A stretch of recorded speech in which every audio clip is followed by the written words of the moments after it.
Hi. Hello. What? Okay. What a way to start. Hi. Okay, I'll start. Okay, officially. Hi, and welcome to PageSix. My name is Christabel, and Hello, everybody. I go by the name Chicks, and you are with us live on page six. That's what's up. Page Yes. six.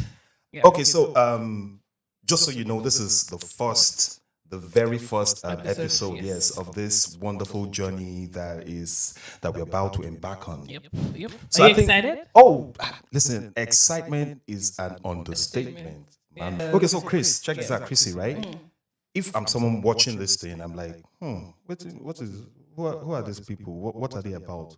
What is this show about? Amazing questions, Yep. chicks. So Page Six is a podcast where we discuss controversial issues and topics, and we also try to create impact wherever it's achievable. So it's a podcast that discusses and exposes, stories that especially concern the African diaspora while representing us positively on a global landscape. So yeah. Okay, so when you say us, guys, let us just be more specific, right? I'm a Nigerian. I'm Niger. Omo Niger Nimi. Oh, okay. So, and we're in the place they call the Six. Yep. Where's that? The six is Toronto. Toronto! Check this out. Wait. Okay, you know what? Chrissy, Yes. listen, anytime I hear people say Toronto, and I hear some other people say Toronto, which, I feel like I'm the wrong person to ask this question. so what do you think is the right pronunciation for this word? Okay. I feel like, Toronto is like, okay. That's how you call it. I'm like, see, when you start to work in corporate, when you're saying Toronto, they're like, you go adjust to Toronto. So I think Toronto for just like, I guess, but I call it Toronto honestly because I'm still very much Nigerian by force. Okay, I like that. So, guys, thank you for joining us. Just to further put more light on the kind of people we are, Chrissy right here is an amazing. Yes. Tell them. I'm like, Blow thank you. yourself. I Let them know know. Mr. Chicks is very proud of me and I am of him, but yes, I am a film. Cheers to Yes, that, cheers to that. cheers. Boom.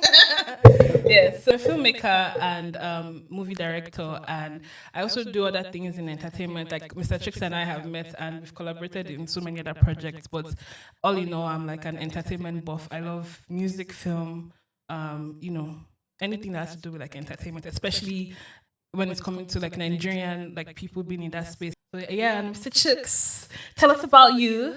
I like the way you talk, right? Hey. But hey, guys, don't be fooled by the gentleness. You see, she's a hard worker, right? Oh, When yeah. she's on the field and she's a DIY kind of person, see her fixing this, fixing that. Anyways, it's good to be your partner on the show. And same here, Mr. Chicks. Honestly, this man is a learned man, amazing years of experience and lots of insights. But let me not get too ahead of you, but sorry. Lovely. Okay, so allow me to reintroduce myself. My name is Chicks. Okay. So I'm an entertainer.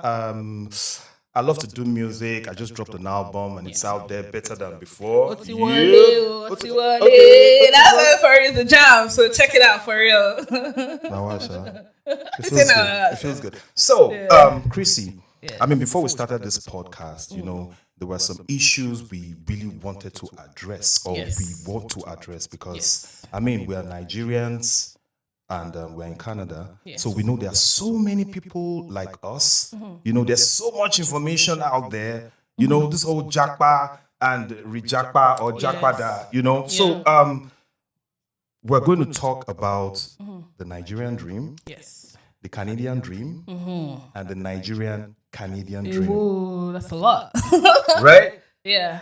To buttress this point, we're going to invite some people, right? Oh, yes. Who will join us in this conversation? Yes. Right? Yes. So we shed more light. I Yes. mean, we talk about real life experiences, right? And people who have dealt with Yes. people, Absolutely. Yep. Welcome back to the show. Welcome to the Six. Yeah. Welcome back, Mr. Chicks. Yeah, I mean, okay, before we left, it was two of us. Now. Yes. Yeah.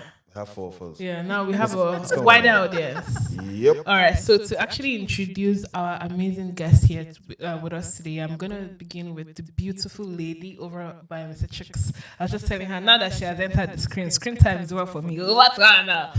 But we have today with us Gloria, and I'm going to tell you a little bit about Gloria. She's an accomplished HR manager, project manager, and financial advisor who's deeply committed into supporting her community. That's part of the reason why we have her on the podcast here today.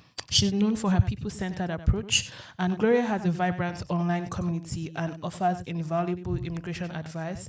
And we're excited to dive deep into her journey today and her insights on the Nigerian Canadian experience and lots more fun conversations. Wow, that's wonderful. Yeah, let's do that. Gloria, you want to say hi? Hello, everybody. Yeah, she has a cute smile. Right? Oh my goodness. Mr. Chooks, people should hold this man. People should hold this man. Okay. I don't know what you're talking about. Okay, anyway, guys, also to be a part of this discussion, we have a very, very intelligent gentleman. You know, he has a smile that the ladies like. Oh. I mean, yeah, everyone is asking, why does everyone love Marcel? So we have Marcel in the building. Marcel, yep. Welcome, Marcel. Marcel Tabai Yusuf. I was going to say that. I was going to say He that. said, let me get my name correct. Yep, so guys, you heard Marcel Tabai Yusuf. You know, he's a young, dynamic Nigerian with a pocket full of dreams who is navigating life's, experiences one day at a time. And he's here to share with us, and throw more light on what we're talking about. So, Marcel, it's an honor to have you in our midst, right? You're special to us, and I think we should just get the discussion started, right? Yes, Yep. absolutely. It's an honor to be here too. I feel very much honored, and God bless you all. Master, can you do me a favor? Can you come close to your mic? Come close. Sure. Yeah, Why talk not? to the mic. Like, hey, You want me to speak up? Yeah. Please. Yeah. Yes. Okay. Okay, so you already introduced Gloria, right? Yes. And she has huge following on social media. Yes, so this is our boss. I'm just a small content creator. Miss Gloria. You see the thing about content creator, right? In the in trying to create content, a lot of people do different stuff, right? People take advantage of what everyone is doing. I mean, we were talking about this before. I mean, it's a very important topic for young Nigerians who want to come to Canada, right? People who want to, leave Nigeria to some other countries. Now, some people are using it to, make content, giving out information, both real and so. Gloria, as someone who is in that industry, who has helped a lot of youths, you help people, you give them information on what they should do before they leave Nigeria to any country. What can you say about that?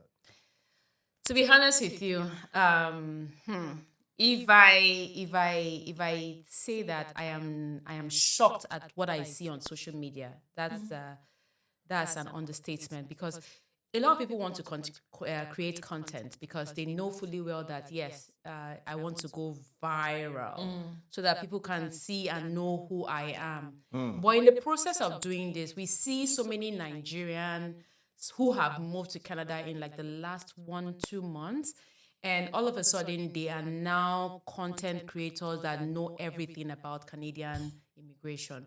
And it baffles me because sometimes I think that people have not really educated these ones. And the onus lies on those of us who have been here for a long time to be like, hey guys, this is not how things are done. If you want to do it the right way, do it the right way.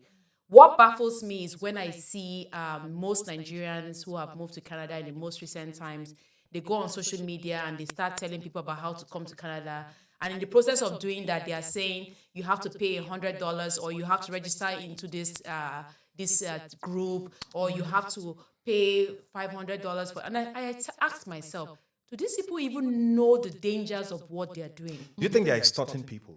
I think, is that what is happening? They are extorting people because, for example, if I am giving you information that is readily accessible on the Government of Canada website, then I am extorting you because you are not different from the agent who is back home in Nigeria. Extorting people for like 10 million, 20 million, all for the sake of jackpot. And at the end of the day, many of them don't even jackpot at the end of the day because the agent will tell them, I'm sorry, your visa was denied or Or something you like didn't that. pay enough money. Excuse me. There are many agents in Abuja, right?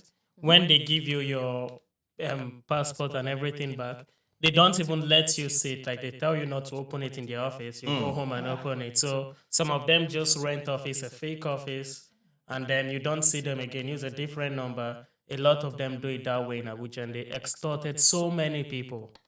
Like so many. And they are giving it to you in an envelope. They've seen it. They repackage it and everything, and you check it outside or When you get everything. home. Yeah, so you don't have the visa, You've lost your money. but when you have the visa, they open it and they're like, oh, I did this for you, this, that. They start to put the glory on themselves. Then they take pictures of it, put it on their social media. This is the person they've helped. Somebody once saw my passport, like the guy who got me the Centennial admission. I had another school admission before, but that place was too cold. That was Winnipeg. So the guy snapped my passport and he put it on his social media saying he got me my visa.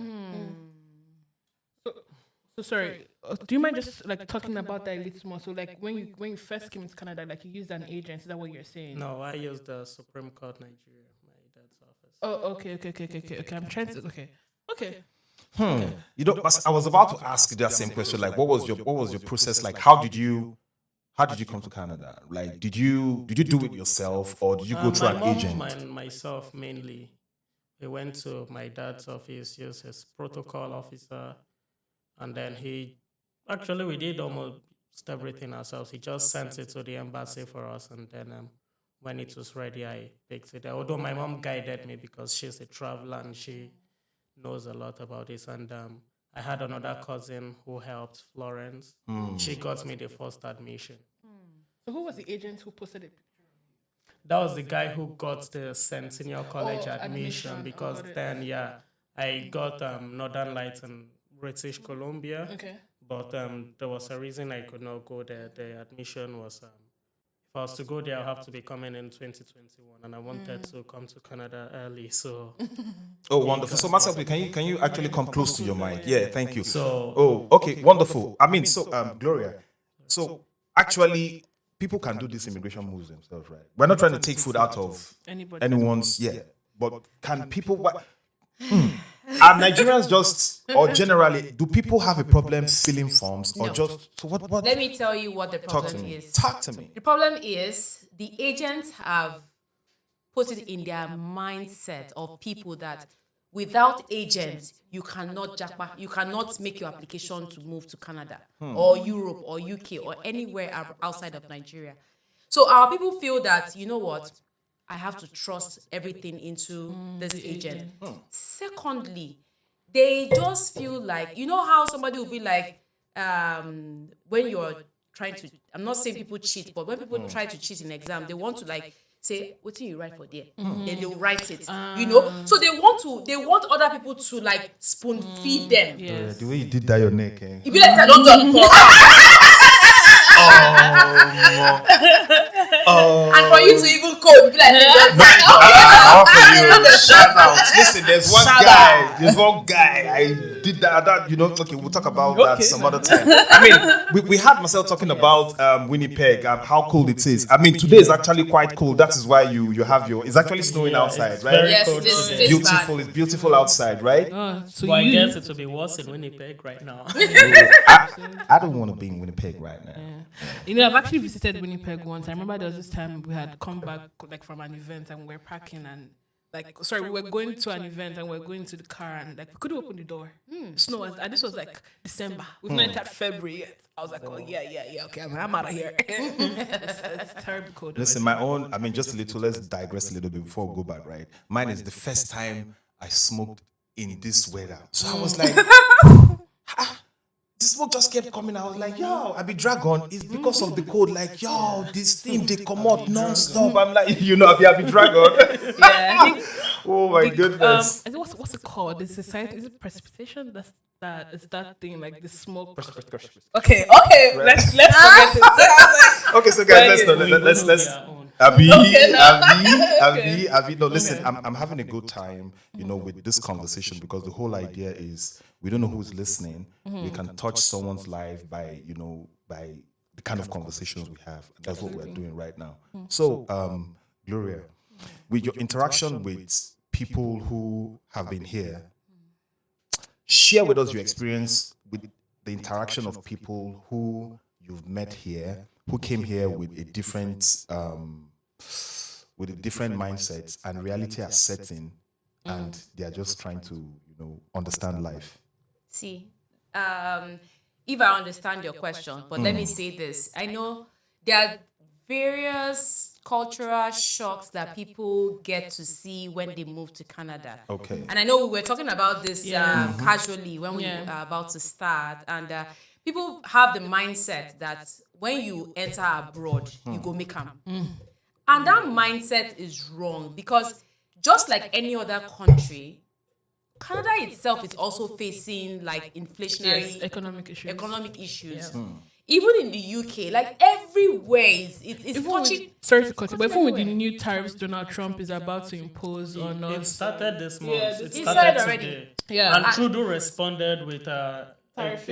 Product. So it's about to even get worse because inflation is about to go up again. So a lot of people just feel that when they move to Canada, for example, that life will be better, that they will be plucking money at the back of their house and be sending back home to their people in Nigeria. The reality is that Canada is not heaven. Oh, preach! Can we put on for this woman? It's not a walkway of gold, okay? Canada is not heaven. People, there are still beggars on the streets of Toronto. There are beggars everywhere, and there are people who are even citizens of this country who even don't find food to eat. Yes. There are still people who go on social media to beg. Yes. Like, you need to understand that it's not when you move here that you will make it. And there's another thing that I need to mention also, that people that come here, they have the mindset that, oh, I was a big man, I had driver, I had this. You have to start from somewhere. Oh my God, yeah. No, I've met somebody like that actually. This man worked with Omoagege. That's I met him here one time wearing the same. I'm like, what are you doing here? Because if I remembered, like, he was like his PA or something, and he had his own driver. Yes. But he came here and he accepted a security job. Like, why would you do that to yourself? Having a driver back home and working with, you understand? I mean, that's what reality can do, right? It's true, though. And how you navigate when these things happen. Because, listen, the worst thing that can happen to you is when you have high expectations, right? And actually, there's nothing wrong in having high expectations. And at all. Sorry, I'm just going to chip in here, because even speaking on expectations, I think another expectations that Nigerians coming into the country get wrong is that the government will take care of you. Okay, babies. The government will only take care of you if you have papers. Yes. And like when I mean papers, that's one thing that like frustrates me the most about Canada. There are levels to these papers. There is one paper you need to get to before you get to the paper that government can take care of you. Like the government, there's a government structure that works. But I think before I came into this country, like when I was coming, we hear people say, "Oh, when you come, government will be paying you money." To an extent. Fake news. Yeah, but like not like substantially that you can survive on that amount of money. So don't come thinking that okay, if you can't take care of it, the government can. Government of Canada is very like it's a process, and it's a very long and tedious process. It's not that straightforward. I mean, we all know the reason why the system is like that. Canada is a socialist economy. Which essentially, they provide some kind of things for the people, and the people also have their own social contract to, abide by. I mean, people see the taxes, right? Yes. The taxes are high because one of the reasons that, they have this, you have community centers, they have a lot of things they provide for the people. But Nigeria back at home, it's a federal system, right? And that was it's a something, mixed economy. So, that was something new I learned from you. Sorry to cut it, but do you mind just ahead. touching more on that, like the difference between a federation and a socialist economy? Wow. Okay. I like that. Okay, so basically, Nigeria runs the federation. That's why the power is in the center, right? So in the federation, yes. Okay. So unlike a parliamentary system like they run here in Canada, you have very strong regions. The center is not as powerful. So that's why you see, like in you have TTC, that's the Toronto Transport the Commission of Company. Yes. Then they have theirs in BC too. But in Nigeria, no. You have NURTW. National, yes, it's national. Yes. Oh, wow. You understand? So everything is controlled by the center. So it is hard for it's hard for the regions to develop on their own without relying. And that's why the Nigerian police is Nigerian police force. But exactly. you have Toronto. police. Yes. I don't know why I'm finding this very cool. Sorry. So all these things, they affect, how people live, the lifestyle, a lot of things. But, that's not an excuse for the whole bad things that happen in the country, right? Because it's very expensive to maintain that kind of system of government. There's tendency for corruption to just flow because, checks and balance. Just Lower checks and balance. Right? So I think even that's a major cry for the change. A lot of people are praying that Nigeria can change their system from a federal system to a parliamentary system because, in Nigeria, we have over 500 languages, right? Over 250 ethnic groups. You see, that's why a place like Toronto, you are in the bus or you are going to somewhere, you're in the train, you're a Nigerian, this person is a Brazilian, this person is a Chinese person, this is a Jamaican, but somehow everybody can, yes, because of the way the because of the way the economy is set up, right? Yeah. Okay, and I actually have a question for our two guests, and even for us, Mr. Trick. So, for both of you, what do you love most about living in Canada, and what's one thing you miss from Nigeria? Let me go first. Your take. What do I love about Canada? Free health. Oh, okay. You can't buy that. If you're back, like if you're a Nigerian, you all understand what I'm talking about, because if you go and see a doctor, especially when you need to have surgery, they tell you that it's 350,000 or it's 500,000. Where do you get that money from? But here, with my health card, I just walk into the hospital, all gone. You see?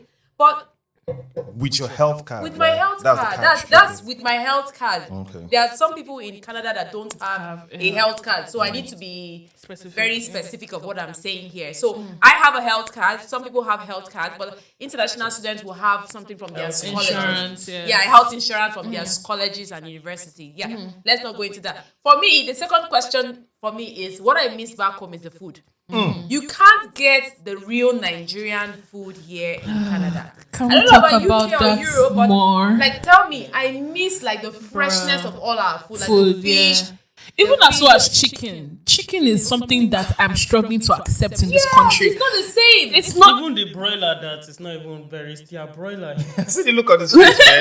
Y'all gotta do your broiler as well, so Marcel will be happy. But it's not really nice. Like we're not eating what we're eating like shots. We're not really eating. That's why you see that some of our Nigerian people, they go for dirty December, They always go back home because they miss sometimes just for the food, for real. Well, for me, I have a different, when it comes to the food. Okay, so I won't mention names. So there's this place I go to get Nigerian stuff, and they actually bring it from Nigeria. So if you want to cook your, depends, like me, I'm an Igbo man, and I was born in the Yoruba land. I grew up in Abuja somehow, So I have. They're really multicultural.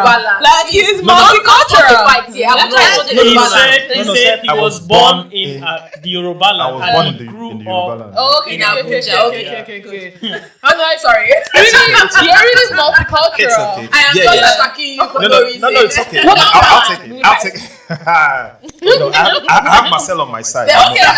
We all have ourselves on our side. Yeah. So the Nigerian food, to be honest, I don't really miss them like that, apart from amala. I mean, yesterday night, I told you I was out. I had this jollof rice. Yes. No, see, it was like they cooked it with firewood. Yeah. Okay, but I'm sorry. I'll take you there, Chrissy, don't worry. Okay. Shaba. Shaba was agree. Shaba. Not me talking because Marcel, what do you miss about Nigeria the most? What do I miss about Nigeria? The culture, the friends, the music, the ethnic music, like the Ijaw music. The dance. Like I miss mainly the villages when you go home, that masquerade festival, that Ijaw dance that they will sing. I miss that part in the Niger Delta region. Then for Abuja, it's just family, friends, going out together. You know how Nigeria is. I mean, I know Abuja very, very well. I mean, I told you I went to. We should even ask. Are you Ijaw? Because you keep on proclaiming Ijaw. Yes, my dad is Ijaw. Okay, that's nice. That's nice to know. My mom is Ibira. I love Ibira people. They are very, very humble people. Yes. Yeah. I have a couple of Ibira friends. Shout out to all my Ibira friends. Yeah, so shout out to y'all. I think we should put the spotlight on this guy a little Yeah. bit. Yes. Right? Let's Marcel, ask some ready? questions, right? Sit up, put up to your mic, Yeah, Marcel. come close to your mic. I mean, he's a very interesting character. Yes. I mean, the power of social media, some things happened a while ago that went viral. I think we should talk about that, right? Chrissy, okay, since you are closer to him, Yes, Marcel and I have shared a connection there, and I think he's a very interesting person. So yeah, just like they said, we definitely came across Marcel on a viral video, and would love you to give us some more insights as to even about the video and how you ended up in that situation. I was standing right I've asked you to leave. You're on my property, man. You're in my doorway, man. The argument at Bob's, man. What happened since then? Yeah, we reconciled. We became great friends after that. No way. Yeah, I go to buy things from him now every day. He asks me how I'm doing. That's we talk about amazing. personal things. So you guys were able to laugh about it after? Yeah, we laughed seriously about it. Even talked about the Jesus Christ thing. It amused him too. Jesus Christ! All right, bro. So, what is your name, man? Marcel Tabai Yusuf. Where are you to meet from? Nigeria. And so what brought you to Canada, bro? Well, initially I came as a student, international business, but it's not been easy since last year. I was in school and everything. I have sickle cell anemia. I had to leave school, not just because of that though, but for other financial issues. Any Nigerian would understand what I'm talking about. Last night, where did you sleep, bro? Well, I left the shelter. I don't have a place of my own now. So last night I slept in the street bus. Wow. After I left the hospital because the cold, made me very sick and all of that. You got housing? Yeah, I got my house, Unit 3 Avenue. Congratulations, bro. That's something, my dog. What was it feeling when you first walked in and they gave you the keys and shit? Whoa, it felt like peace. Okay, when I got my work permit, initially I was looking for a job, and this day I had an issue with a Chinese. Your mic, sorry. With an Asian Canadian guy. That was where I met Reed for the first time, and probably you saw that video where I was having an issue with the Asian guy. Then I lost my shelter space a month later, and I was staying with a friend in a tent on the Sherborne and Dundas area. Then I came across Reed again, and we started talking.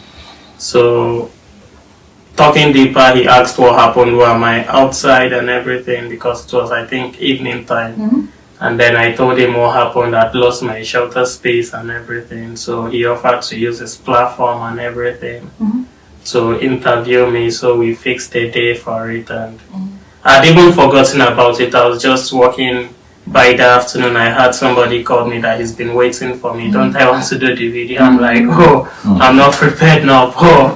Obviously we can. And then he asked me what my thought on Canada was, and then I shared my thoughts on Canada. If you're hardworking, you'll be successful, but it's not like Auntie Gloria said, what most Nigerians think from when you land in the airport and then you start plugging money from the airport down home and then you send to family. Okay, so do you actually mind taking us through your journey from when you landed in Canada? What year did you come in? Where did you go to? What was your purpose for even coming into Canada? So my purpose was to come study, get my postgraduate work permit, start staying here because there were a lot of troubles I was facing back home from family and a lot, and I just wanted to go away, and mommy supported me. Do you want to share part of those problems, because I know you don't know who is watching? I mean, I go to your Instagram page and I hear you talk a lot. You have a lot of motivational. Motivational stuff. So people listen and you touch lives. So can you share with us, because family is an essential part of our lives, right? A lot of people, they say they can't do without family, and then you are here saying you try to disconnect, so you could find yourself. So if you don't mind, my family is a family where there is a very big competition, because I come from a polygamous family, unlike most people, and you should know how polygamous families are and everything. So I wouldn't want to touch more light on family aspect today. Maybe I'll talk about it with my mom and probably my dad to see what I can share and what I can't share. I don't want to carelessly share anything and then I regret saying that later. And anything, but trust me, there was a lot of trouble, and one particular aspect of polygamous families, jealousy and everything, and fake love. You don't really know who says what at your back, who does this, who does that. Like a lot of family members saw that video, nobody really called or cared. Oh, wow. Yeah. Wow. It's just my mom just started telling me, oh, this person saw my video. They called me, they said this, they said that. They say, bring him back home, this. I'm like, oh, that's it. Bring him back home. Don't let him embarrass you. You see what they tell about. Some of those people I even chat with them. They never even let me know they even saw the video in the first place.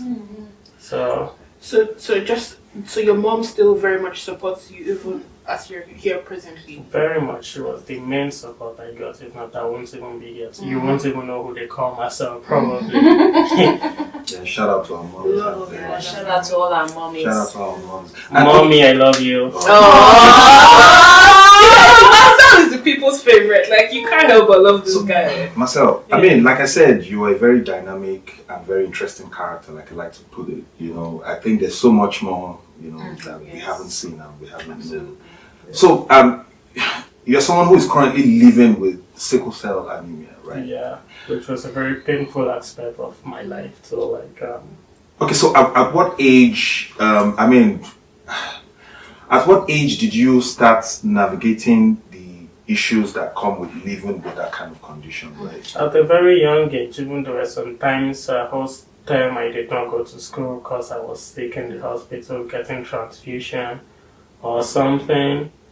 And then my most painful years were my teenage years, though, because that was the most painful years of my life. I thought my mom even thought she would lost me that time because almost every month I'll be in the hospital. I could come back from the hospital this night and I'm home, and the next morning we're going back again.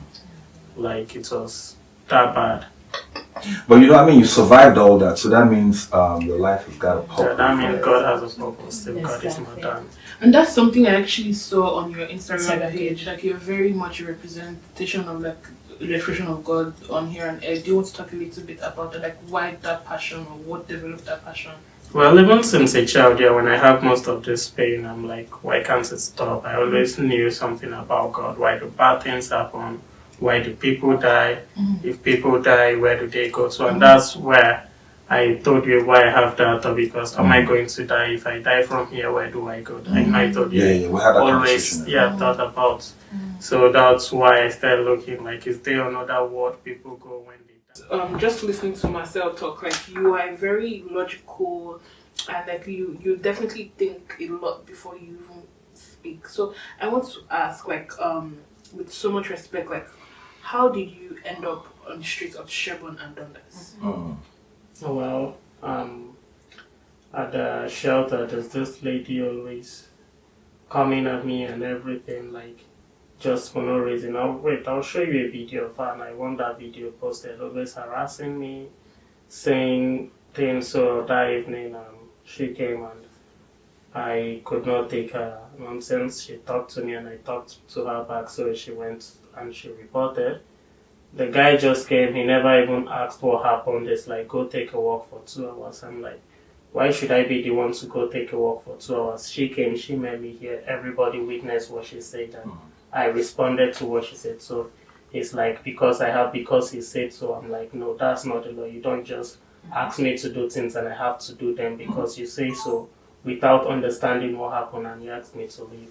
I'm like, call the police so they'll be a witness to this, and you tell them why I have to leave. And about 45 minutes later, the police came and he said, okay, they are the owners of the building. For now, I have to leave. Maybe tomorrow I'll come back, make a complaint and everything. I'm like, fine. So that was what happened. And that night, I think I just came back from the hospital for my leg, I think, that evening.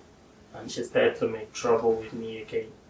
So that's when you were living in the center? In the shelter. In the shelter? Yeah. So how did you get to the shelter? Like, because when you came to Canada, did you go to school? Did you come from Yeah, work? I was in senior college, and I stopped going after a while, like, because of my health and everything. And then the dollar spiked up, and my mom wasn't able to send me rent anymore, and the money wasn't enough what she was sending, and okay, even though everything was not. Okay. That was when I started to squat with friends. Then I still paid little rent while squatting with friends though, but when I could not afford that, I had to leave, look for other alternatives like shelters and all. Okay. Apart from shelter, if you don't mind sharing with us, where else did you find accommodation? I mean, it won't always be friends, right? You run out of friends. I mean, sometimes friends are funny. When you come too many times, the next time you call, when you see your phone call, you're like, this guy again. So, can you walk us through how were you able to survive? How do you survive if you don't have a place to stay, like shelter? So what happens to you that night? Well, if it's cold, I go to the hospital. If not, I can just look for maybe a 24-hour dining spot. Okay. Just stay there when they're not looking in the dining spot. They don't like you to sleep. Sometimes I pretend put my head on the desk like I'm using my phone, make sure the screen is on. Just sleep when they tap me. Just buy a drink every time, so it looks like you're still dining in maybe $1 drink, $2 drinks. Okay, so I mean that place has to be like a 24-hour. Like A&W, yeah. Oh. A&W most of the time. Wow. So even most of the time in my friends' tents, sometimes because it could only accommodate one person, another person has to sit. When I'm so sleepy, I go to it. Because he doesn't have any place you can. It's just a bed. He sleeps for a while. He comes, he sits, and then I sleep. He was good to me though. So, but sometimes I just either stay in the TTC, street car, the night cars, stay at the back. Oh, sorry. It's okay. Stay at the back, or I go to the A&W, which. Okay, I mean it's interesting because when you see people are out there on the streets for so many reasons. A lot of people think, okay, most of the people you see out on the street because they are drug addicts, because they are, So that wasn't your case, right? Well, there were times in the street I started to use stuff I used substances, and because the guy who I'm talking about now is a very, very big crack user. Yes, that's going to be my next question. The friend in the tent, was he also Nigerian as well? Yes, he was Nigerian. Okay, so can you, this part is actually very, very important for people to hear, right? Because like we said, we don't know who's listening, we don't know whose life, can be touched as a result of just listening to this. So, he was one who introduced you, or how, can you just walk us through that? Something like that, because most of the time in his times when he smokes and everything, actually inhaled it, and sometimes then he even started to notice like I was getting contact high from the stuff. But before that, because of sickle cell, I started to use opioids and everything. For the pain? Yeah, for the pain. But the opioids I was getting was prescribed. And then I had this other friend at and opioids are addictive. At the shelter who at some point introduced me to the street fentanyl when I ran out of hydromorphone that the doctor prescribed, and I was in pain and I was thinking of going to the hospital. So she just brought it innocently as an alternative and everything. Although that I mostly chew it, I hardly smoked it. She then showed me how to smoke it, and I found out it works better when you smoke the opioid and fentanyl. But there was this day in the shelter, this guy took it and then he passed out. I wasn't long into the fentanyl then. And then he passed out, and when I saw this guy, I thought he was dead. So that was why I even stopped the opioid fentanyl, and I told the psychiatrist about it. This is what happened, and then they increased my hydromorphone, and then if I even want, I can have the injection and everything, because it's very addictive too. Like I went back the second and third time to even ask her for some, because it works like magic. Like immediately you take it, there's this sense of relaxation, it brings and everything, and that's why you shouldn't, when you see addicts, you should not blame them, because for crack, for example, there's something the brain naturally has. That when you take crack, it supplies it and it gives it in a rush. Then the brain stops, it cuts out the natural supply. And then humans need these things. Like crack is called dopamine, that's why they call it dope. They shorten it to dope. Like dopamine is very essential to the body, and then when you start smoking crack, because crack has a lot of dopamine. I mean, music does that too, right? Yeah, it cuts out a lot of the natural supply of dopamine, and then the crack just brings it in. So then it stops, like the brain stops supplying dopamine to you. So that's why you see them now have to depend on crack to get the dopamine. So that's why you don't blame addicts, because then that's why they become restless and everything, because it helps you relax and everything. So that's why somebody even said in a video that I have sympathy for addicts, is because I know how it feels and everything. Wow. So that means, as we speak, you've overcome. Yeah. Wow. Okay, guys, we took a break, and it feels good, Had a refreshment. Right? Yeah. Everyone, you drink your cup full? Yes. Should we do a cheers, honestly, to the Nigerian excellence in us? To the embassy. Whoa! Cheers, guys. Yeah. Whoa. Yo. Cheers, Gloria. Yep. Sorry, Pagex. It's okay. Like you say in the embassy, it's in our DNA. It's in our DNA. To keep it real, to keep it impactful, informative. Okay, so back to what we were talking about. I hope they know that we're not just drinking pure water. Do they know what they were drinking? Hey. Do they know what we're drinking? Let's not go there. Let's not go there. Right? Let's not go there. Okay, wonderful. Gloria. No, he'll help himself. Enjoy. Yeah. I mean, that's what happens when you play with us, right? Yes, at the embassy, enjoyment. Okay. Right. So, Gloria, I mean, you had Marcel's story, right? Yes. Very, very, very touching. I mean, but before even all of us, you found out about this thing, on social media, and you tried to put light on it. How did you feel when the first time you saw this story? What touched you? What was in your mind? What was your intention? So for me, when I saw the story posted by Reed, and I want to use this medium to say thank you so much, Reed. We really appreciate the fact that you are out there on the street. It's not really easy to do that. Shout out to Reed! So, that's what's up. It's not easy to be on the streets day, night, in the heat, in the cold, looking out for people on the street. We know what you're doing, and we thank you so much. So to answer your question, I noticed that these are Nigerians. I am first Nigerian before I became Canadian. So it touched me to see that a Canadian is posting about a Nigerian on the streets of Canada. And I said to myself, hey, I'm a content creator, but my first instinct is, that's a Nigerian a white person is talking about.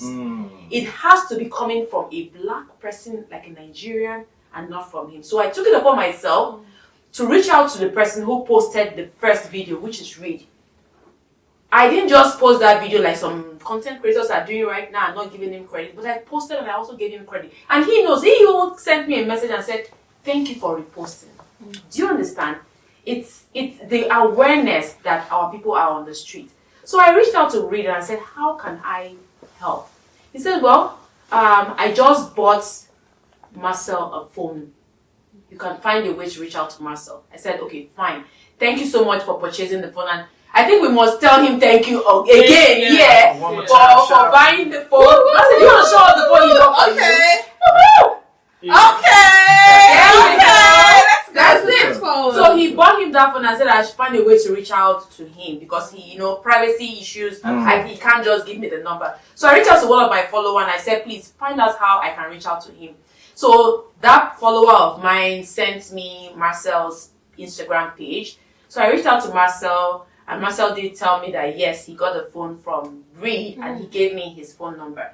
So I reached out to Marcel. I got his permission to give his number out because, again, when I created another video, and I'll tell you the reason why I created another video was because there were lots of comments from people calling them drug addicts. And to me, I felt that's degrading, You want to help somebody, you have to be positive, right? Yeah. So I think that video sparked a lot of interest in so many Nigerians. So the Nigerian community, because I tagged some of them. Okay. So some of them reached out to me, like the Nigerian community Halton reached out to me. And Nana reached out to me and said, Gloria, we want to know more about these people on the street because we see you out there. And I said, no problem, I'll reach out to them because I'm already in talks with them. Okay. So I took his permission and I gave his contact to the Nigerian community Halton. And they reached out to him, they booked an appointment, and things have been going smoothly, I believe. Yeah. And then with Simi, exactly, Mm. with Simi, I know Simi is not here, but Simi would have loved to be here. But with Simi too, I got her contact from a very close friend of Simi, and I was opportune to have Simi's number and spoke with Simi. Simi, just like Marcel, she's very bright. Mm-hmm. She's smart, she's intelligent. You can see from the way she speaks that she has so many potentials in her. So all these people, they all have good things about them. And unique stories. And unique stories. And that's the reason why I said to myself, I need to be out there. I need to know how we can help these people. And I know there are so many Nigerians watching right now and said, I don't mind that, Gloria. I told her that I want to send something to Marcel. I want to send something to Simi. And I've told them to wait because the Nigerian community have taken it upon themselves that, Gloria, leave this to us. Oh. So, Chrissy, we were talking about something. Yes, Chris, right? Like, Yeah. the Nigerian community. Okay, yeah, so, yes. Yeah, so actually that's actually how I came across Gloria. The video you had posted about I think you had just started talking about like the video and how Nigerians could really help, and I heard you mention the NCH. Yeah. I think What is NCH? For this? actually that's The Nigerian Community Halton. And I actually didn't even know that existed. So I wanted you to talk a little more about those Nigerian communities that exist out there that could be beneficial to like these types of people in need or just Nigerians that need help. You know what? I don't want to let the cat out of the bag yet, but there is something I'll be posting very soon to all Nigerians and anyone who's moving to Canada, for example, and having a hard time.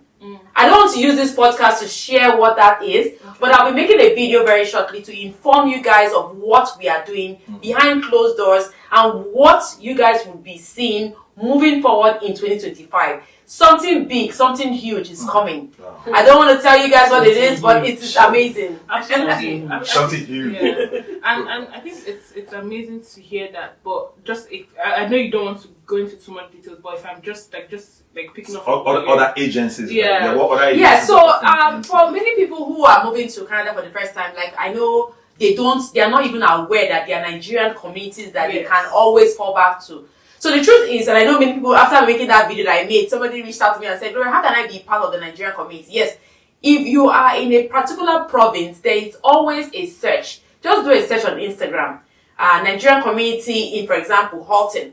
Nigerian community in Waterloo. Nigerian community in Kitchener. Nigerian community in Mississauga. You know, you will see them. They are all there. It's just for you to reach out. And I know somebody has posted before saying that the Nigerian community, they are all there for show. No. There are a lot of Nigerians who have moved to this country. They've gotten accommodation through the Nigerian communities. They've also gotten, so many grants, like business owners, all from this Nigerian community. Okay, so they are really working. I have a question. So who runs this Nigerian community? Is it the Nigerian government? Is it the Canadian government? Is it a non-for-profit? Nigerian individuals. It's not for profit. It is managed by Nigerians in Canada. And just like we would in other, like your SUG, your university days, you have like SUG presidents, you have like, we also have people like that. So we have like presidents of different communities. So it's an organization. Right? Yes, and we also have like, all these ambassadors, people that are working just for the Nigerian community. So it's not like they are being paid, it's a voluntary work. They are just doing this out of their own time, their own time. Everything they give into this community to make sure that Nigerians, when they come into a new country, they feel relaxed. Okay, because even when I watched that video, it really like just what you said when you even first saw Marcel's video, it struck me that first of all it was Nigerians, and then when I had seen your video, I was like, oh, okay. So why is it that we can't? Because I think your video was like, oh, don't send funds to them directly, send it to the NCH. I wanted to ask like, why that decision? And secondly, again, this Nigerian community it's a new. Even when I saw your video, I was like, okay, this is a great thing that is there, but I know we're going to hear from Marcel and we're going to talk about how the NCH affected you, but like I haven't heard of any other cases where a Nigerian community has really stepped in to help.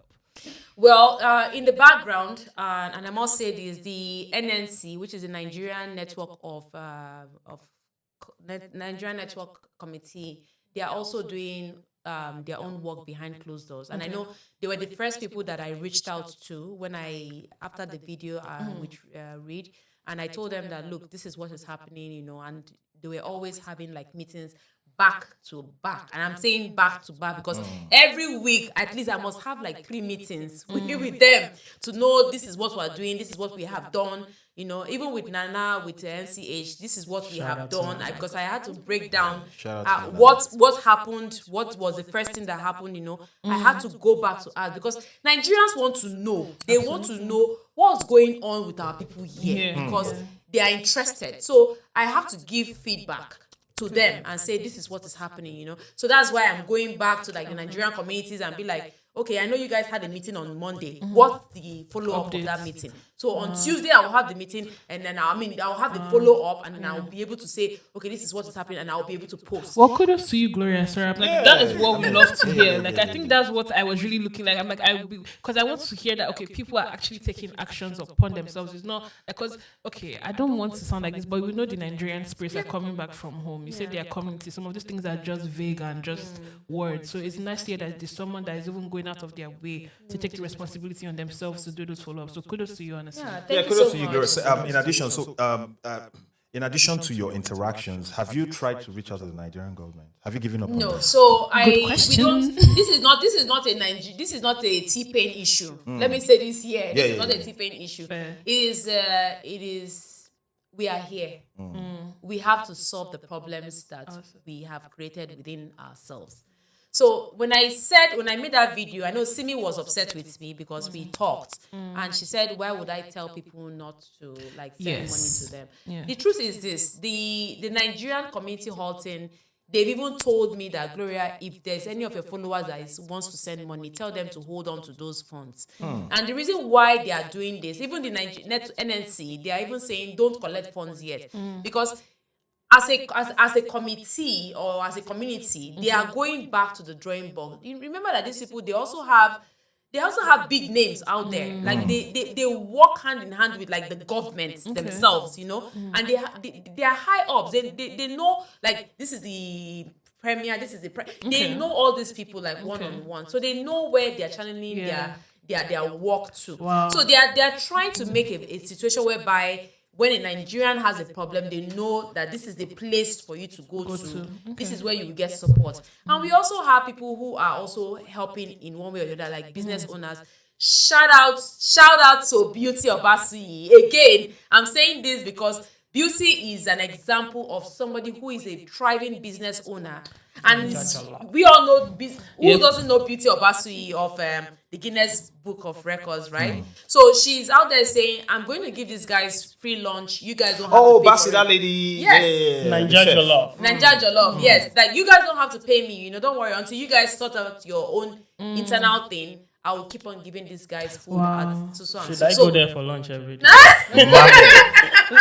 Lock it down. Lock it, yes. Okay, and actually, so have you? Okay, sorry, not to take you away from Yes. Gloria, but now Marcel, I know Marcel was like, I'm guessing Marcel was one of the people that the NCH has interacted. helped. So Yes. do you mind telling us what the NCH has done and how you've interacted with them? So far? Well, Auntie Nene reached out to me, and then in the beginning she was traveling, so she couldn't come see me. She came to see me at the time, and there was a time I wasn't around and I didn't know she was coming, but she thought I'd be home. But I'd gone for my leg treatment and my medication. I'd gone for my treatment and medication. Then the other time, so she called me that evening. She'd be traveling for a week. I should tell her what I need for a week and everything. So I gave her the list of food, transportation to go for my treatment every day, and a shoe. Then she sent me 150. Then when she came back, she came to see me, and then she demanded things like to see proofs that. Then I like that laugh. then This guy. then she brought food that day, like rice, gari. Then she brought some cooked food. She got me a charger as well. And then yesterday, my room was kind of messy that day, and she said when she comes back, the room has to be clean. Then she got me a Bible as well because I can't find my Bible. And yeah, so she's also asking me now, what do I want for myself? And at the end of the day, she gives motherly advices. At the end of the day, I'm the one who has to make the change. It begins and ends with me. Chakam. Round of applause for Agility. This guy is an intelligent man. Thank you. Listen, life is all about choices. I mean, there are sometimes some things will put you in a very tight corner. Like, no matter how, no matter the kind of good upbringing you have, life will just present some kind of very weird situation and, you lose yourself. But as long as you always remember who you are deep inside, you might lose track, but trust me, you will always get back on track. And I assure you, my brother, the few experiences you've had over the years is just going to make you a better man. Yes. Now you're going to talk to people with confidence and tell them like, hey, there's something we talk about. Like, okay, for example, someone who has a problem. The story is not always about overcoming the problem. No, the story is about thriving in the midst of the problem. Yes, true. Like most of the people who follow me, I just noticed because initially when I noticed them, I get angry and then don't do that again. There was even one time I got angry and I even hit the guy's phone. Like he made me say that he was videoing me and I was asking him to stop. Then he came closer and I hit. Then I noticed more people came. Yeah. Like the next day. So that day I'm like, I just stop answering them and then maybe when I see Reid, I tell him about it. They started reducing since that day when they noticed like I just mind my business because they want to show people, oh, look at him, he's getting angry, this is what he did. Like, so just make a story about me or something like that. So because when I hit the guy's phone and I left, I heard him say, do you get that on camera? His second friend was like, no, because he was doing that too. I see him, his friend was recording secretly, I think. So I mean, so anytime you see Kanye West getting angry at the paparazzi is something like this. Yes. People think, hey, he's always that. Man, some people just want their privacy and you're just there. Listen, they just put the camera just to get content and get more followers. So now you want to cash out. Yeah, and they're only highlighting his like in his case, like he said, that part where he was Where they provoke upset, him, but yeah. like you are in his space, like that's his privacy, like you have crossed that boundary. So for him, they'll not show only when he reacts, and then you miss out on how many minutes have we been talking? Almost an hour of this greatness that is this guy. Let's look at that. So, and I was just even hearing you talk about Miss Nana. I just wanted to say, like, I think it's very, I think for me, it's very inspirational and just amazing to hear Nigerians actually doing the work and not just saying that they are doing the work. So honestly, kudos to the NCH and kudos to you, Gloria. Like, you guys are doing an amazing job. Honestly, imagine if Marcel is affected in this light. I imagine what more you guys are going to do for even other people out there. So honestly, yeah, and big ups to you, Glo. I mean, and there was something you said that really caught my attention. You said the guy who told the story, not even Nigerian, right? So it's very, very important that we are the ones telling our stories, because if you leave, whoever tells the story, that they will believe, right? So an extra shout out to you, for taking that initiative. Marcel, do you have a hobby? Is there something? Yes, like what do you like to do in your free time? well, if I had a car, I'd drive the highway. yes. So Marcel, This guy's so simple, man. I interacted with Marcel a little before the podcast, and one of the things I was able to ascertain is that he loves cars. Oh my God, this guy was giving me specifics. 2017, I say, okay, I just know it's a high car. Okay, that's all I know. But like he has a passion for cars. Maybe somebody can donate a car to him. Yeah, I mean, that's the whole. It's not impossible. It's not impossible. People are watching, man. Exactly. People are watching. You And don't know I tell you, I will advise you to start learning how to control yourself, because trust me, more people put the camera. Yes. So, take advantage. Like when they give them your best side. Like, hey guys, do I look better this way? I mean, Yeah, the last time I did that, when I did like this. that's what's up, because you're fastly becoming a global icon. Yes. Amen. Yes. No, for real. People are watching your contents, and people are like it's touching people, because people are going through issues they can't even discuss.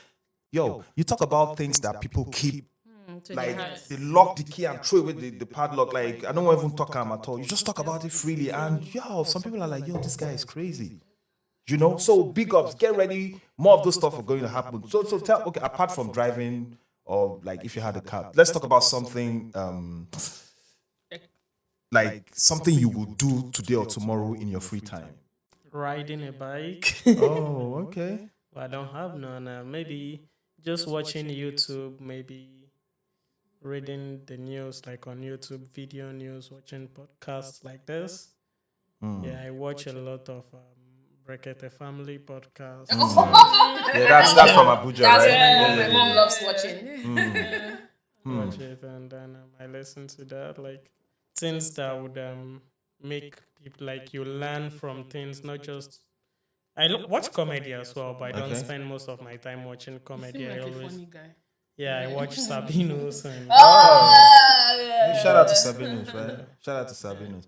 Yeah. Okay, so Glo, as a content creator, right? I mean, when we started this conversation, we talked about people who just create content for the sake of it, like, just to get the clicks and the likes and the streams, right? What is your word to somebody out there who is just about to start creating content, especially those very sensitive contents that should shape how people, reason and, their mindset?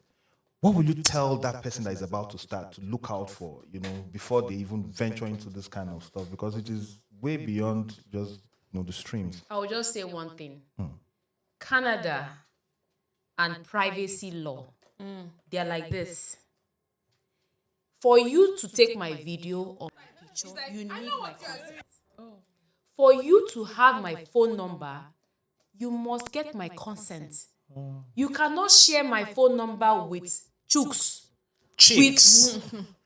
Chicks. Without my consent. Even though we are friends, you cannot. You need my. So even though you're filming people, please, as the content creator, please seek people's consent. You don't just, even in the workplace, you have to be very careful, because this is another thing. This is another topic for another day, because a lot of Nigerians are losing their jobs because they are doing things that they did not know. And in Canada, there's nothing like I did not know. It's not There's an not excuse. even ignorance of the law. Ignorance of the law is not an excuse. Yeah, I actually have a question for everyone. Everyone actually. So like when people move into like Canada, especially like coming from Nigeria, there's always this like, I don't know, there's this mindset that you need to like almost like Canadianize yourself to succeed.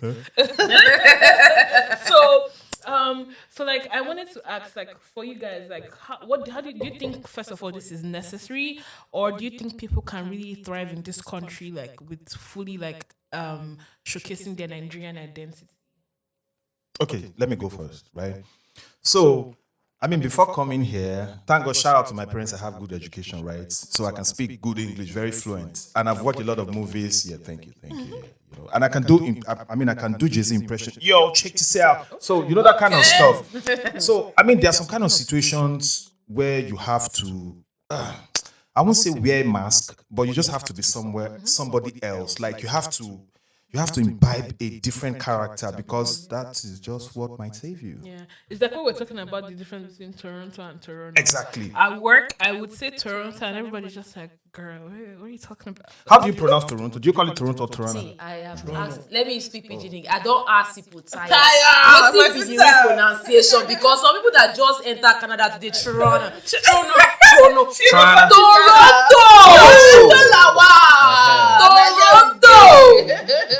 I like my Nigerian people. It's Toronto. I mean, the T's is a consonant, and it has to. But you know what? If I want to Canadianize it, it's Toronto. I haven't Toronto. I've said Toronto before. Toronto. Okay. Toronto. So you guys are here in Toronto. If not, call it what? 6. The 6, yeah. Call it the 6. I mean, I just dropped the song. Let me make I course. Yeah. So I have a song titled "Love in Toronto." When I was recording that song, I was like, should I say I found love in Toronto? Wait a minute, Toronto. But if you say Toronto, like, yeah, it makes it sound. It makes sense. So back to what we were talking about, right? There are some people, if you want to have a conversation with them, you can't just go, so I want a wire and give me a bottle of drink. They'll be like, yo, where's this guy? But even if just try and make it a little polished, because when they come to your country too, Yes. They always sound like yes, you. the Lebanese, the Indians, and all that. You see them; they try to speak broken. How far? How you day? Yes. So we should make an effort. We're not saying be fake. Let me tell you Talk something. to me. Please. Can I just... Can you talk to your mic? Yes. Don't worry. Can I give an advice Talk to us. to my people? Yes. Please, in anything you do, if you just came to Canada yesterday or last week and you talk to me that has been here for almost how many years, and you start speaking Out. Oh my goodness. Gloria, please give me 5 from there. Because it's there was a particular lady, and I'm not gonna lie. There was a particular lady that was speaking to me. She had an issue with her school, whatever, and she got my number from a friend. Okay. And she wanted to talk to me about her school stuff, and then she starts going, "Oh no, so I was talking about children and I said, excuse me, I can't understand you. I said, are you a Nigerian? She said yes. I said, then speak to me in the language I will understand. Then she changed her tone. I think we can do that to the Canadians. See, if I want switch, you don't go no say na Gloria. It's a button, right? Yeah. It's just one small button. Yeah, code switch. If na Pikin we just come Canada like a year ago and it starts changing, I understand. But for an adult, please tone it down for a fellow Nigerian, please. I would even use myself as an example. I came here at 16. 1 year in, my mother would call me when you're calling your parents back home on WhatsApp. She's like, your voice is still sounding like this. I'm not hearing the Canadian in my mind. I'm like, what does that mean? Yeah. What does that mean? I mean, at the end of the day, if you're in Rome, you behave like Roman, but you need to know when to do what. Exactly. I think on my own side, I agree with Auntie Gloria. Like, always be yourself. Oh, yes. Don't lose your identity. Like the Indians, do you hear them? They're always like, excuse me, please, do you know where I'm? They still talk like Indians, right? And people understand them. At least it's English. That's the language. You speak it. Sorry, the Indians are one cultural force in this country you cannot take away. That's one thing I will give to them. They are original, they do not give. Exactly. Even yesterday, one carried somebody ordered over for me. It was an Indian that came. Oh, yeah. And the guy told me, sorry, please, no English. Okay, now. When I was trying to speak to him and everything, it's like, sorry, please, no English. And he could not And they are speak thriving English. in Canada. Exactly. They are thriving very well. So I think for me, I just feel like it's very, like, I feel like even that thing you talk about Canadian accent, it's just a matter of speaking clearly and audibly. Yeah. There is no accent. If you go to the UK, I understand. If you go to America, I can No, understand. Chris, there's a way Canadians talk actually. There Okay, is? so yeah. So I tried to. The figure it natives out. and the whites, there's No, a I'm way even they talking talk. about the way they speak. Canadians. Yes. They speak as if they are singing. Thank you. So we Nigerians, we like to do tonal speech like dun, dun, dun. Okay, yeah. How are you? Come on. How are you? Spider-Man. Superman instead of Spider-Man. Superman. You will see an adult, the professor saying, you are still watching Spider-Man. Like, yo, So, but these guys from here, when they talk, they always end like they're asking a question. How are you? Are you going there? So it always ends at the top, like you're asking a question, right? That's But fair. yes, that's something I noticed in the way they talk. I think the reason why this is not really as apparent to me is because I'm lucky enough to have surrounded myself with the Nigerian community, and that's one thing I was going to actually talk about with you guys, like the Nigerian networking. I think is like I feel like it's been paramount that it's very important to thrive in Canada. So can you guys just shed a bit more light on the like networking as a Nigerian with Nigerians in Canada? Like I don't know if you guys How's it have been? Right, experience. yeah. Please, let us not go to that topic. today. Okay. Because if we go there, we are going to fight. You know why? Because I will say this: many Niger people don't like. They don't like that. There's this, like I said in a podcast that I just came off from.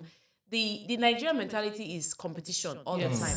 Yes. They want to be better than the other person. So there is nothing like what will bring me and you together. There is this beefing amongst us that who he be. I ain't take manage come Canada. Who give him the job? There's this anger, annoyance, vexation. From home, because back home there's this kind of native racism called tribalism back home. Hausa person, Igbo, when you go to an office, if the Hausa man says the name, like your CV doesn't even matter. They would. So they brought it here to a lot of people when they now see a fellow Nigerian, especially probably they are not from the same place, of course. They now see the person as a competition. I heard so many stories like that, and that's another thing I also say, like kudos to you and even Nana, like actually not just saying you do the work, but actually doing the work, because even with information, there's this Nigeria like stinginess with sharing information. Okay. if a Niger person knows that this thing will favor my brother, this person will keep it to himself and his own brother, self. he will not share it. No, let's not talk about it. But look at the Indians. They will share. You see why Indians are prospering in this country? Because if they with know IELTS? something, they my God. they tell the other person how to do it. You see, there can be 10 or 15 persons in one room. But bet you, one person will buy a house, the next person buys a house, until all 15 people buys a house. Yes. But if a Nigerian person, you cannot stay in the same house with a Nigerian person. It's a problem. Okay. Can I? Yes. So the thing is, I mean, life will have different experiences, right? So I'm not trying to say what you guys are saying is not true. I just have a different story to tell. So it's not about it being right or wrong. Okay, so guys, check this out. To start with, there's nothing wrong with competition. In fact, healthy competition helps you stay on top of your. In fact, healthy or unhealthy helps you stay on top of your brand. Davido is very good because anytime he thinks about Wizkid, he will always go back to the studio. Yes. Same as Burna Boy. And that's healthy competition. Joe, same as Ronaldo, when he thinks about that very short, wicked guy, he will, so there's nothing wrong. Yes, there's nothing wrong. But the problem is when it now becomes a problem. Back to what I was going to say. I've met a group of Nigerians. I told you yesterday, asked me how my day was when we started this. Okay, so there was this lounge I went to, somewhere in New York. Fam. Meanwhile, somebody is eating alone. No? Oh, Marcel, you can share. Yes, Yeah, pass there's it. even more. Like, there's more stuff. You guys, we have nuts. We have, Yes, please, nuts. cookies. I don't want to expose my mouth. Okay. Yeah, we're giving nuts over here. At PageSix, anything you need. Thank you, guys. We're cheerful givers and cheerful Okay. sharers. Right? Yeah. Okay, so yeah, like I was saying, I saw this group of young Nigerians. No, I was shocked. Like, okay, so they all own businesses, right? One owns a restaurant, some other own lounges, some other owns fashion houses. And you know what they do? Every weekend, everybody must touch base at everybody's place. Can I ask See, a question? it shocked me. I was like, yo, what's going on? Can I we ask need you to bring these something guys then? on this podcast. Because these guys, would you be able to give me like an age range idea of Okay. Well, these guys are not kids per se, and they are not very old. So they're like 30s? late 30s and early 40s. Okay. Yes. And sorry, a lot of them have not even been here for like a very, very long time. Like they all came here with, apparently with a pocket full of dreams, and they met people with like minds, and they shared. One of them actually told me how he started his lounge. Was that he was going to promote his artist, then he met somebody that loved the drive he had. Okay. Yes. Okay. And we were like, oh, yo, I can rub off of your energy. And they started something. And guess what? Yes. And guess what? They now both have a place. The guy's restaurant is down. His lounge is up. Yes. So And the they're guy both recorded, benefiting of each Portable other. has recorded in that same studio when he came. Oh, yes. Okay. Please, I'll permit you to say this. I am not in this video because some people will go back and say, don't mind that Gloria, she don't talk this one now. Because you guys are always attacking me. I don't know why. What my girl do? I love this girl. The truth is that Nigerians in Canada, there are some that are very supportive. Yes. You need to Yes. find Like those Auntie because- Nene. Yes, And they are Auntie very- Gloria. They are very. And There are Auntie many. Gloria. There are many. Yes. There are many Nigerian business owners that have succeeded because a fellow Nigerian told them how to get the grants from the government. So many of them are thriving here. So I'm not painting all Nigerians No, as being not at bad. all, not at But the all. truth is that there are still many Yes. that are good in this country that you can lean on to. Because I know of many people that have reached out to me. Like I get a ton of messages every day from my social media account. And there are some that have reached out to me saying that, oh, Gloria, there was this particular family. They don't know me from anywhere. They housed me for like this long, a month, something. They gave me food. They dressed, they bought clothes for us. They did this, they did. So Nigerians are really helping Nigerians in this country. So there are some good ones, but the bad ones are painting us bad. Please Yes. try and stay far away as you can from those kind of people. And I think I think in every culture there will always be good and bad people. Of My course. man. Yeah, so Yeah. in as much as Yeah. so don't just paint it as Nigerian. Okay. No, why I brought that question up was because, like, I feel like to an extent, those types of content and news has been sensationalized. Like I said, like Gloria's story specifically. That's not the first time I've heard something like that. And I was even going to say, I think this so to an extent is also generational, to a large extent. How Because do you mean? I feel like with my peers is different. It's a different case. When you But say your this- pets, can you give us an age? I don't want to share my age here. Hey. Like, God forbid, I'm a young girl. You I heard? know. Yeah, exactly. We know. Yeah, exactly. I see my peers are supportive. So, but I feel like there's a certain age group that you interact with, and it just feels like a block wall. Because, like I said, I do film, and like in the entertainment industry, or like I'm very much representative of the Nigerian talent. So I also like to work with Nigerian collaborators as well. Like I am very like I open myself, but because I'm Nigerian, I try to connect with other like-minded Nigerians. And let me tell you, oh gosh, that's what I gotta say. No, let me help to finish it. Continue. Thank you. There are some Nigerians that in their minds they are here. Yeah, you see, humility, and I want to speak like Marcel. Humility will take you very far. Far, yes. When you begin to have pride in you, you know, things don't really go far for you. It naturally goes before I'm it a falls. content creator. I have reached out to many Nigerian content creators. Let us collab. It is as if I am asking to speak with Genevieve Naji. Oh. And let me just even attest to Gloria, because we also interacted with Gloria for the first time on Instagram. She was very open, very accessible, very welcoming. She was very warm, honestly. Like her responses were very warm. I was expecting, okay, someone you're talking to for the first time. You know, Nigerians now, they go to use one day. Give you 20, like maybe 48-hour wait. I'm like, especially with collaboration, and now, like, especially in this generation and this time, I think collaboration is currency. Collaboration. Like, collaboration is the only way you can grow, and like, there's that hold back, which is not good. You know what? You know, and I'm not here to boast or to be proud of anything. I'm not that kind of person. I'm a very humble person. I have a lot of following. Yes, on like you do. TikTok, for example. Yes. I have reached out to content creators that have like maybe 5,000. Okay. 10,000. Let's collaborate. But sometimes it's as Wait, so if 5,000? You don't have over 400,000. She has over it's 400,000. Let's as specify. if I am begging them for money. And these are Nigerians that you don't have that large following, but I just want to collab with you because I see something good in you. For example, there's this particular girl. She's very good with social media tricks and tips. Okay. So I reached out to her. I think she had like 3,000 followers, and I reached out to her and I'm like, let's collab. You know, I would like to talk to you and so we can have something together on. Yeah.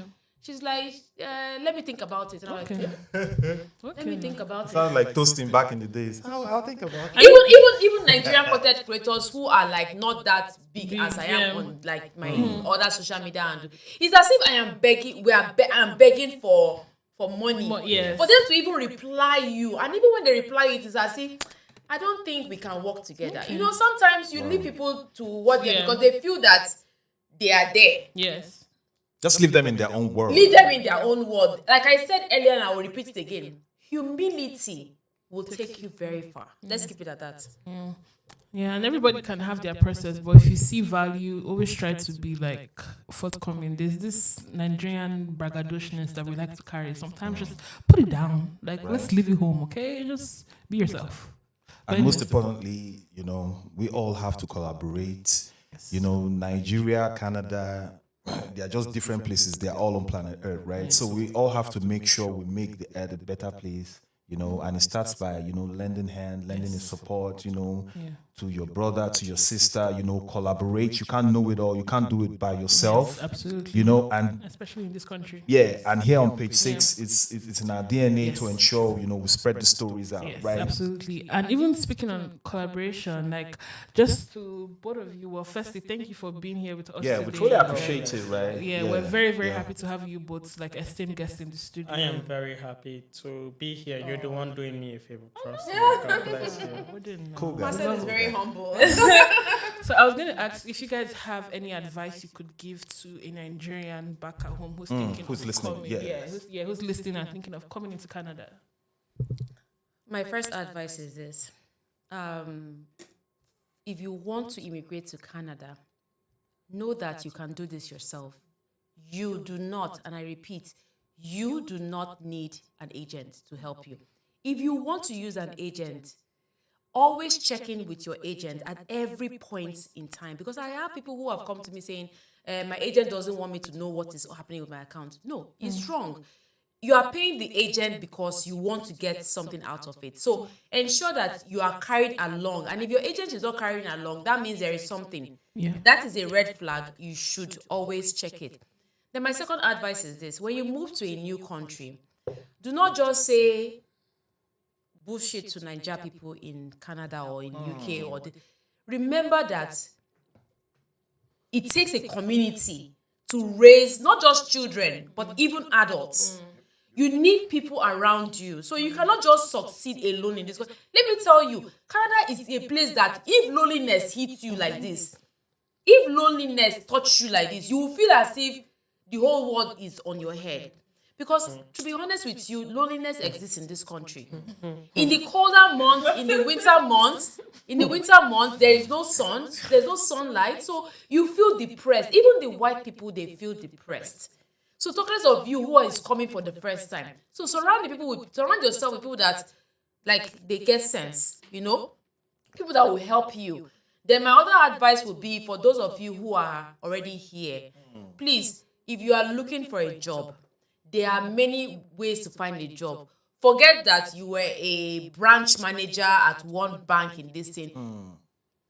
Job, as long as you are working, nobody cares if you are a cleaner or you are working in the kitchen washing plates. Nobody cares. Yes. There is dignity in labor in this country. Yep. I know that for a certain. And let me tell you, even those that have low job, like as you think it is low paying job, they earn more money. Like those that are working in the manufacturing companies, if you know how much they pay them per hour, they are working so hard, but they are being paid well. So don't look down. Nobody will look down on you. So don't worry. And if you're looking for a job, reach out to different communities. They are always there to help out. Like the different Nigerian communities that I'm in, they always share job vacancies because they know that this would help other people. And then lastly, I think my other advice for people who are content creators is this, and I've said this before. Please, if you are sharing information about Canada immigration and you have just recently relocated to Canada, please do not soil the Nigerian name.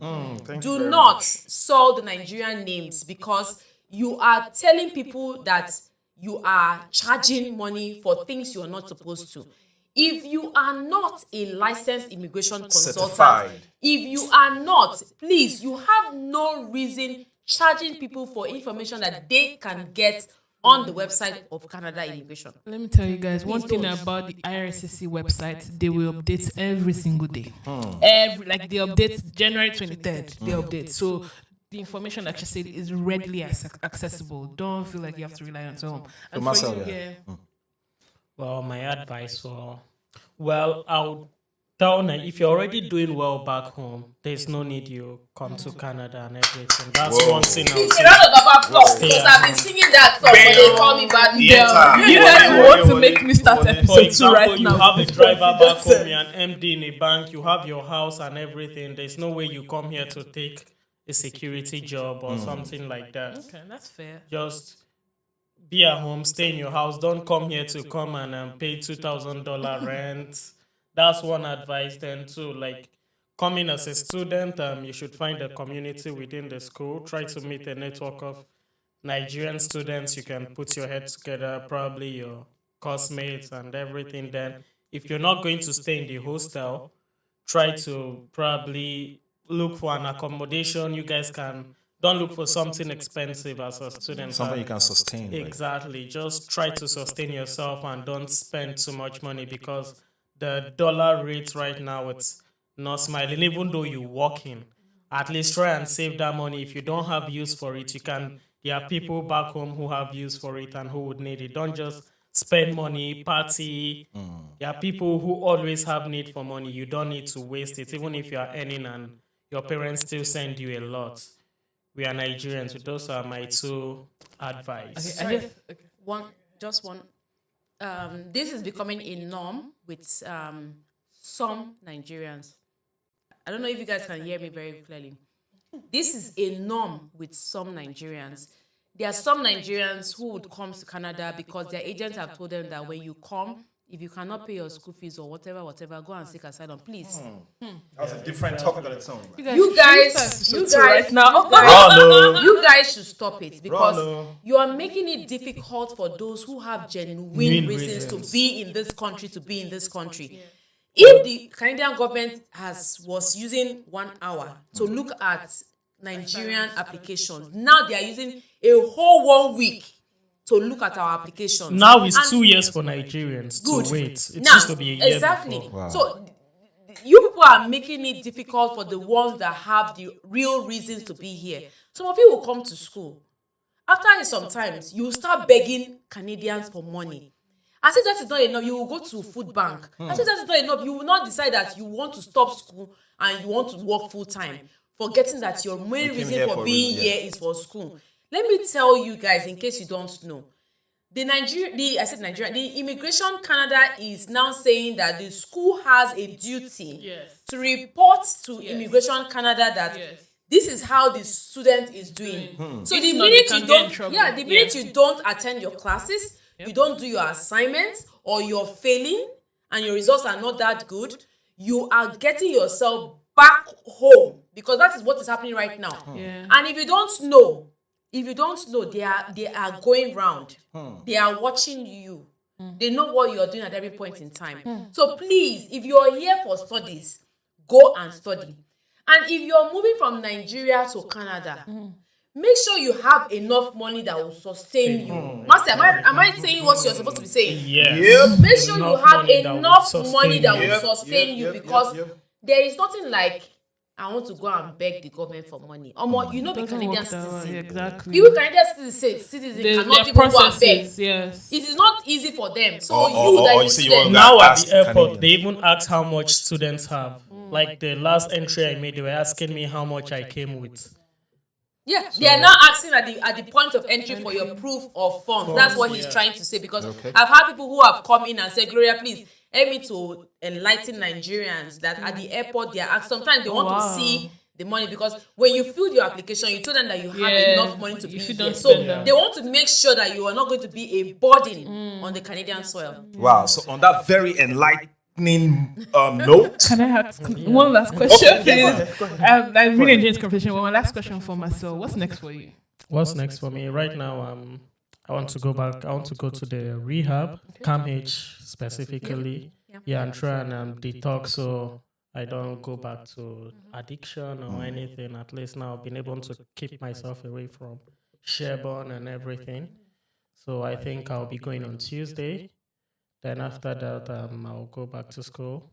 And I've been waiting for my leg to heal, and it's doing very much better now. So I think it's time.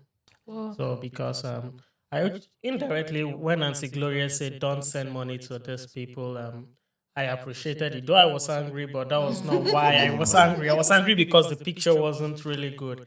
I appreciated it because most of the time then on the street, I could be in my friend's tent sleeping, but when somebody just looks for me like, where are you? And my friend just comes back and he says, hey, take $20. That's when an addict starts thinking, oh, let me, instead of buying the first food. thing. That's, I actually appreciate. Like, that's a good thing. Marcel, I just also, my own personal, like, I'm so in awe of you, and like, honestly, I really support your journey, and here at PageSix, we're very proud to say that we support you. Thank you. Anything so I can personally do to help, I'll be very happy to, and congratulations. I wish you all the very best for you. God You are bless going you. to go Thank far. you. I already know for sure. In fact, I want to give you Man of the Year award. Oh, let's go! Let's do it! Let's do it! Yeah, I mean, today was an amazing. We had very, very interesting conversations. You know, these two guests, they really, shed a lot of light on this very sensitive topic. Yes, absolutely. And the whole idea is not just to come and talk, Yes. is to, try to make sure our conversations will have an impact. The kind of conversations, and I mean, the quality of the guests we also have. These guys, they really spoke about very sensitive topics, and I like their point of view. And this is what we intend to do on this show. Absolutely. Yeah, keep it real. Talk about, issues that, deal with people. And it's in our DNA to make sure people are informed and stay informed. Absolutely. Yeah, so ladies and gentlemen, thank you for being a part of this amazing episode. Yeah, amazing episode. History in the making. This is Chicks. And this is Chrissy. And you just watched PageSix. PageSix. Watch out for the next episode. Yeah, I'll be right here. All right, Mr. Chicks was a great one. Peace out. All right, have a nice day. Thank you, guys.